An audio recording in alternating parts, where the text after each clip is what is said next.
Straight ahead on this digital edition of the news at 5, safety and security. After teen violence ended Columbia's Juneteenth celebration over the weekend, officials in the capital city now taking steps to do something about it. Plus, most wanted no more. He's one of the most notorious medical fraudsters in U.S. history. After 2 years on the run, he was back in a Columbia courtroom just a little while ago. This digital edition of the news at 5 starts right now. Live from the Fox studios in Columbia, it's Watch Fox News at 5, local first. Breaking news into the Watch Fox Content Center. The results of an autopsy on missing Lexington woman Elena Moore have just been released in the last 45 minutes or so. The Lexington County coroner saying no definitive cause of death has been confirmed here. Now, an autopsy was conducted at MUSC in Charleston over the weekend, found no obvious signs of trauma to Moore's body. So the coroner requiring more testing, including further review of Moore's medical records and toxicology tests. Search crews found the 39-year-old Moore last Wednesday in a wooded area along Old Cherokee Road. She was last seen live June 11th in surveillance video walking in the parking lot of a Lexington Publix. Also tonight, Columbia police identifying more teenagers they say were involved in a series of fights that forced them to shut down Saturday's Juneteenth celebration early at Finley Park. Thousands of people were there that night, prompting officers to clear the park when things escalated. Our Kiana Jordan at Finley Park now. Now, just a few minutes ago, police and city leaders debriefing the media about this, about the move to pull the plug. What's the latest here, Kiana? Yeah, Brian, well, Police Chief Skip Holbrook saying what began as a very successful event here at Finley Park quickly ended in pandemonium as officers say they were responding to multiple reports of people bypassing security checkpoints, finding prohibited backpacks, and even confiscating marijuana. Now, officials say that nearly 7,000 to 8,000 people were here at Finley Park for the Juneteenth festival before the disturbances started. Now, officers responded to several fights in different areas of the park, including near the splash pad. Authorities say resources had to be taken from normal event security to crowd control as the situation escalated. Now, investigators found loose ammunition and in the playground area after it was found by a child, and later seized about 5 ounces of marijuana from someone carrying a backpack. However, it was not found inside of the backpack. Police say no gun was found despite extensive searches of the park. In total, 39 Columbia police officers and 6 University of South Carolina police officers were here responding to these incidents. Officials ultimately decided to end the event early for public safety concerns. Chief Holbrook says investigators have identified between 12 and 15 teens thought to have been involved in the fights. One adult was arrested on a marijuana charge. Unfortunately, this incident we joined cities across our country that are dealing with either threats of teen takeovers or actual teen takeovers, and we can maybe have some more discussion about that at a later time. But it's an unfortunate phenomenon that is being addressed by municipalities across our country, and we're not alone. That's why I'll say again what I said Saturday. This has got to be a shared responsibility, and the answers that we have to counter something like this and to make sure it doesn't happen again. Now, police say they are still reviewing surveillance videos, videos from phone cameras, and right now they say they have had one victim come forward and is asking that if there are any other victims that they come forward, or anyone with any information about the disturbances and the fights that happened, to come forward and let them know what they know. Now, coming up tonight at 10, you'll hear from one woman who was here when the mayhem broke out and how the community is responding to the response. Also want to add, in response to Saturday's confusion and pandemonium, city officials say they are enacting the minors policy that's going to require anyone 17 years and younger to be accompanied by their parent, a legal guardian, or an adult 21 years old or older. Now, that was already a temporary policy, but after Saturday, city officials say they're making it a permanent policy. We'll have more coming up on the news at 10. Live in Columbia, I'm Kiana Jordan. Watch Fox News, local first. Thank you, Kiana. Also tonight, a man involved in one of the largest healthcare fraud schemes in U.S. history was in a Columbia courtroom just a little while ago, 2 years after disappearing and going on the run. Our Megan Gagno live outside the federal courthouse in Columbia with the latest on this. You were inside that hearing. Megan, what's the deal here? Herbert Kimball vanished before his sentencing hearing back in 2024.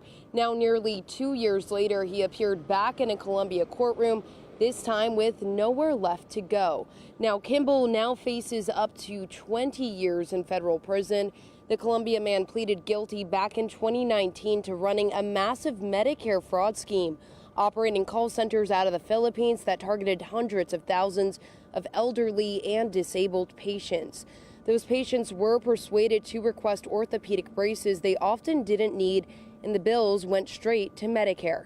The total damage more than $1.2 billion. Kimball never showed up for sentencing last August and vanished. The FBI added him to their brand new most wanted fraudsters list earlier this month, and within days, authorities in the Philippines had him in custody. Now, he was escorted back to the United States last week, landing in Los Angeles before being brought here to Columbia. Today, he pleaded not guilty to 3 new charges of failure to appear, on top of the guilty plea he already has on the books.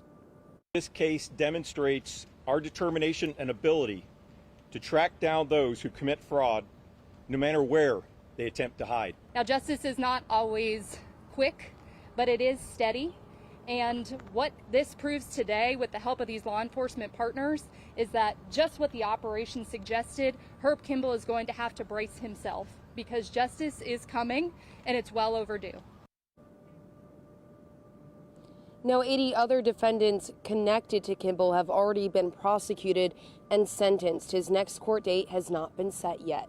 In Columbia, I'm Megan Gagno, Watch Fox News, Local First. Well, a Midland's mother now facing charges in a deadly shootout in the Summit community that was caught on camera earlier this month. Authorities say 41-year-old Sade Grooms was aware of her 16-year-old son's criminal behavior in that shootout, did nothing about it, they say.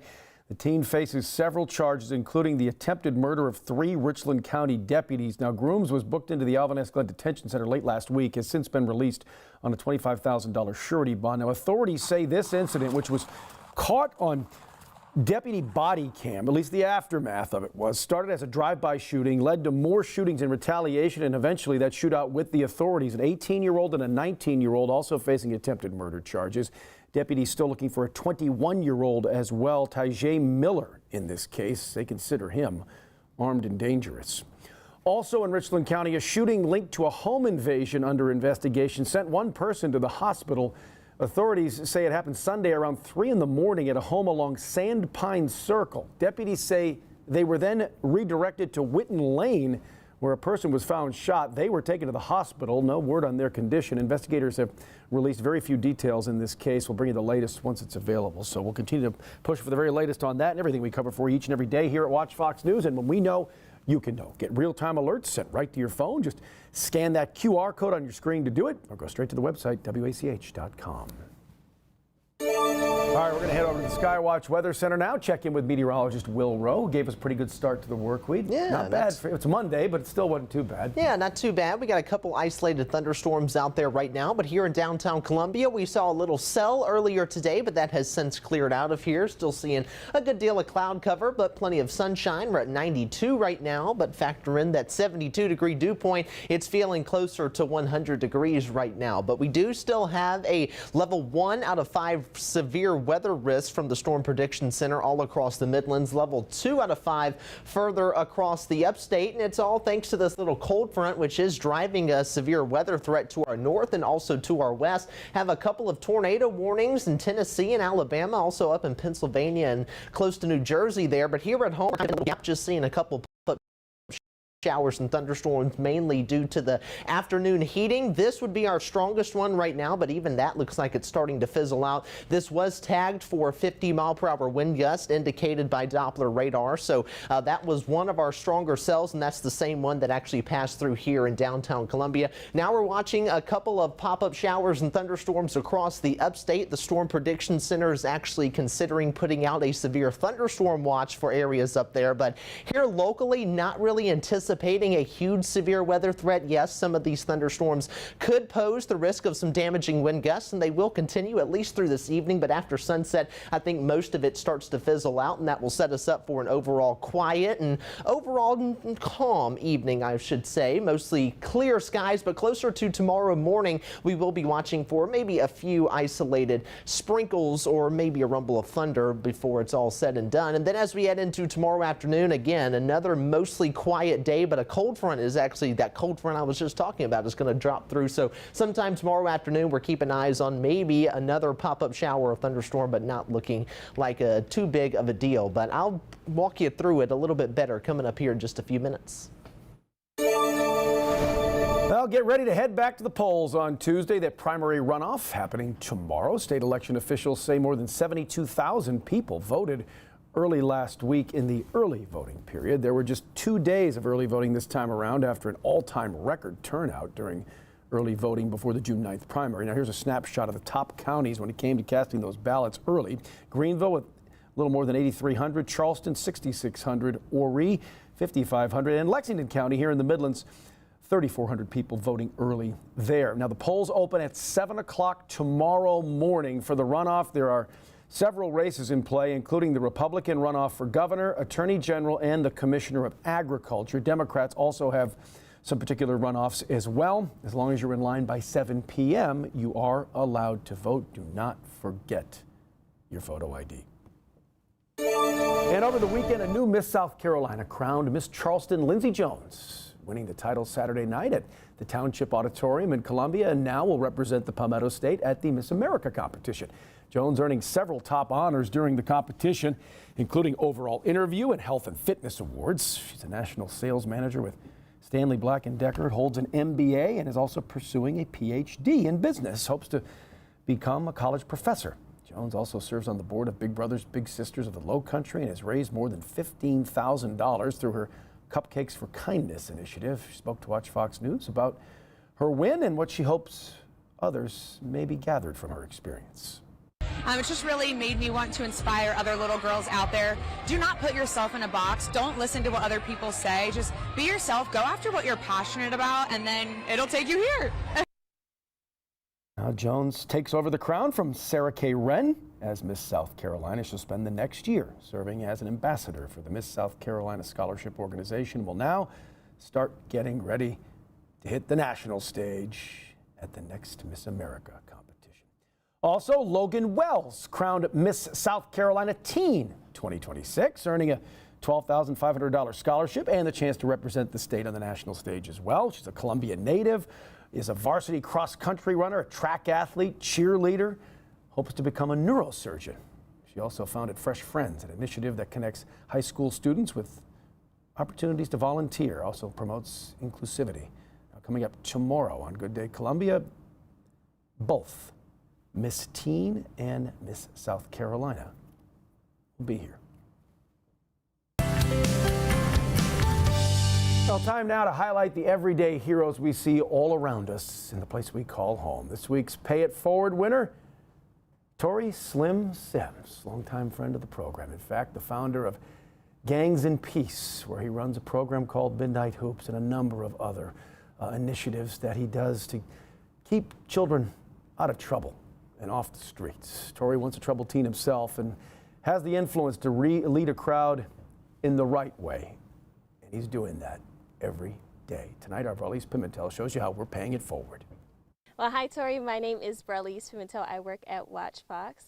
And I know that we told you we're here today to talk about your organization, Gangs in Peace and Midnight Hoops, which is a part of your program, your organization, but you've actually been nominated and selected as our Pay It Forward winner with our Pay It Forward initiative sponsored by the Jeff Coat Law Firm, where we highlight everyday heroes for all the good they do. And on behalf of the Jeff Coat Law Firm, we're going to be giving you $500 cash today to continue all the good that you do. I appreciate it. Thank you. Thank you a lot. You're welcome.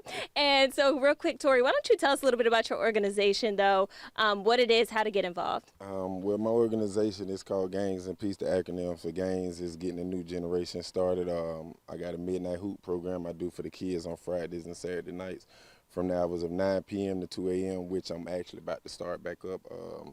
I'm doing Parks and Rec, league basketball, football, mentoring at the schools, in the communities. At DJJ, mentoring the kids. I'm all over with it. And, only thing they got to do is reach out to me. Is free of charge. I enjoy doing it, so reach out to me. Let me know that you got kids that want to be involved, and I just get active with it. That's awesome. And what made you really want to start an organization like this? It's unique of its kind, in the Midlands, but it's truly needed here. For one, I was young, so I know how it feel to be young, getting in trouble, going down the wrong lane. And basically, I just felt that if I use my knowledge, from what I done been through and how I overcame it, if I use it with the youth, it can kind of help somebody else save their life. So that's what made me really want to be a part of it. Start this organization. Well, that's awesome. Well, let's see that cash one more time. Yeah. Well, if you'd like to nominate our next Pay It Forward, you could visit our website at watch.com. All right, Slim. Well done, sir. We've known him for quite a few years, and he earned that nomination for sure. Hey, you probably know someone doing some good things out there as well. You can nominate them as the next Pay It Forward recipient. Just scan the QR code on your screen right now. I'll bring you right to the information to do it. And maybe the person you nominate will be highlighted right here. Well, right now we're in a very critical time of year. The summertime, children are out of school, and that means school meals are also not necessarily part of the program as well. Neighbors have to step in. So Watch Fox 57 is proud to team up with Feeding America for the Sinclair Care Hunger Relief Program. And we're hoping to get fresh, nutritious meals to children all summer long. We need your help to do it. Scan that QR code to get involved today. You can give whatever amount you're comfortable. It doesn't have to be a lot, though, because just $1, every dollar provides up to 10 meals for people right here at home, because that money stays local. Again, there is still a low end potential at some stronger or severe thunderstorms as we head through this afternoon. Level 1 out of 5 risk from the Storm Prediction Center here across the Midlands. Further to the north, across North Carolina, the upstate, northern Georgia, and areas well into the mid-Atlantic have a level 2 of 5 slight risk for severe storms. So we have seen a couple of pop-up showers and storms this afternoon. This one was the strongest one at one point in time. It actually came right through downtown Columbia about an hour and a half ago, and it was indicated by Doppler radar to be producing 50-mile-per-hour wind gusts, but it does not look nearly as impressive as it did earlier, starting to lose its steam. But now we're keeping eyes on this cluster of showers and storms across the upstate and off to our west. Those could drift into our area and bring us a potential at some damaging wind gusts, some heavy downpours here or there, but really not anticipating too much more this afternoon. I think it's pretty much going to stay how it's been the past 3 to 3.5 hours, where there's just little teeny tiny cells popping up here or there, and that's about it. So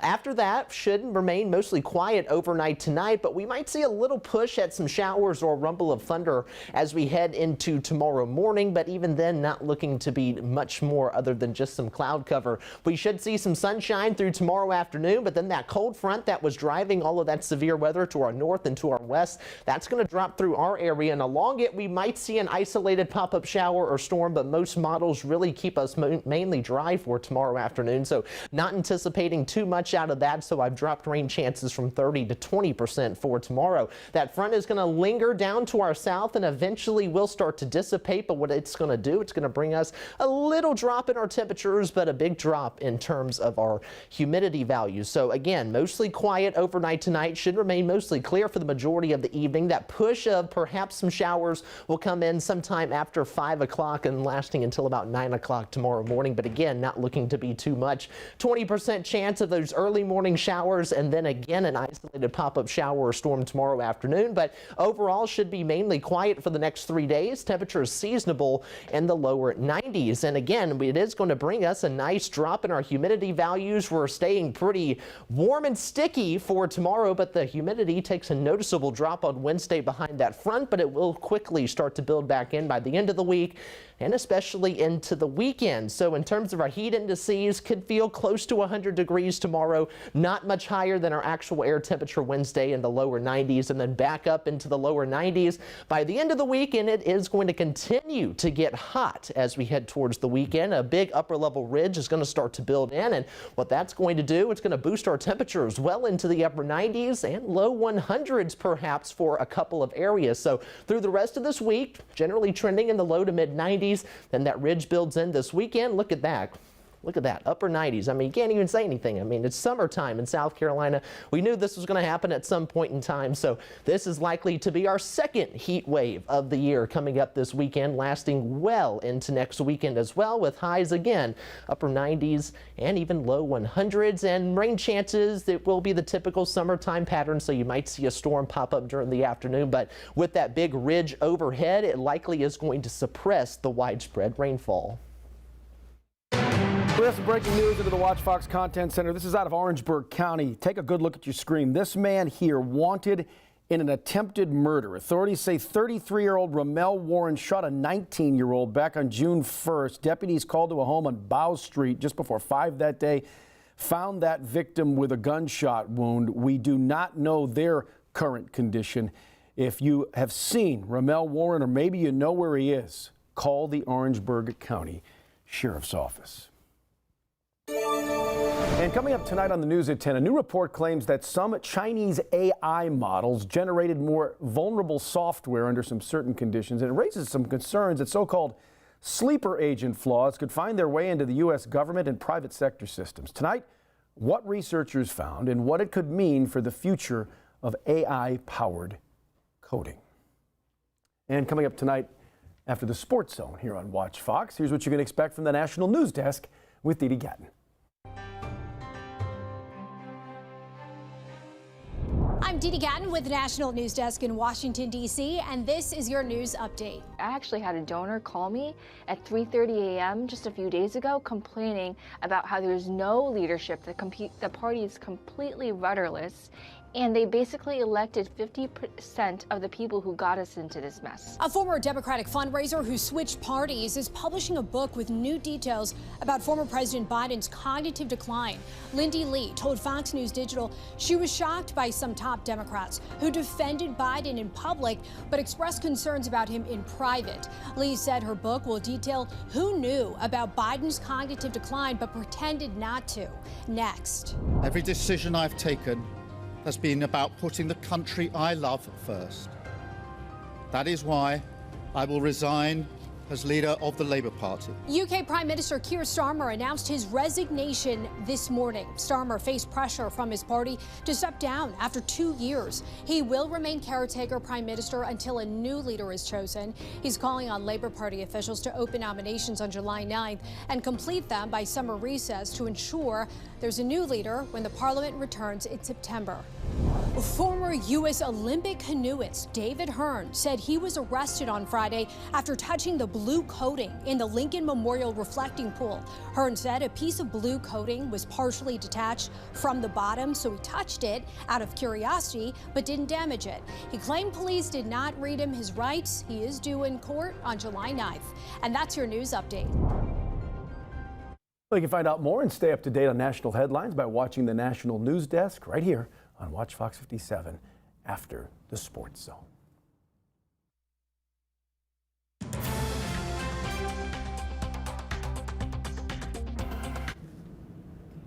All right, that's a Lego car. Oh, wow. Yeah.